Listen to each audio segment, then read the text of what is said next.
So guys, good evening. Ayos naman. Good evening. So guys, yun.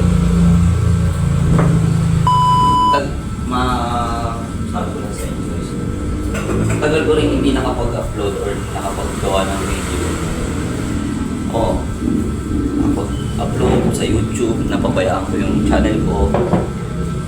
Yung bago kong channel. Kasi nga, kung matatandaan nyo dati guys, yung almost siguro nasa pa 500 subscribers ngayon, yung YouTube channel is nakit YouTube channel ko. Hindi ko siya hindi ko siguro meron ding buwan, may buwan din na hindi ako nag-upload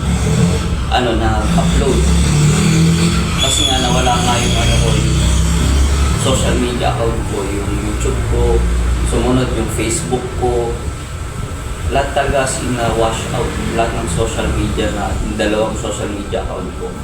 Ngayon, gumawa ako ng panibago, yung account ko na panibago, yun nga, sabi nga rin sa akin ng aking putihing asawa, hindi ako dapat na basta-basta nagtitiwala sa mga ganon, na mamamonetize ka na daw. Tama naman may point naman yung partner ko, yung misis ko, may point naman siya na huwag na daw akong maniniwala. Kasi ako, sabihin na natin, kahit sino guys, gustong umangat yung YouTube channel, yung Facebook, kaya marami nagpo-content na kahit anong content na lang nila, yun, diba? Sa akin, ito, sinishare ko sa inyo yung naranasan ko regards dun sa na-encounter ko. Nag-fill up ako ng maraming form. Ano-anong form, napakarami.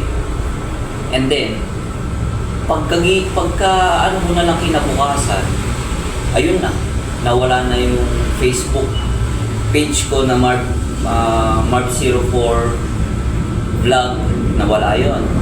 Yung unang nawala sa akin is yung YouTube channel ko. Hindi ko na mabuksan. Sinubukan ko na lahat ng password or lahat ng identity ko doon. Wala na. As talagang nawala na. Kaya ako sa inyo guys, sa mga subscribers ko, sa mga followers ko, sa ibang sa viewers ko na gusto maging content creator, ayun, be aware or tawag nito, nasa dulo na ng dilaw. Basta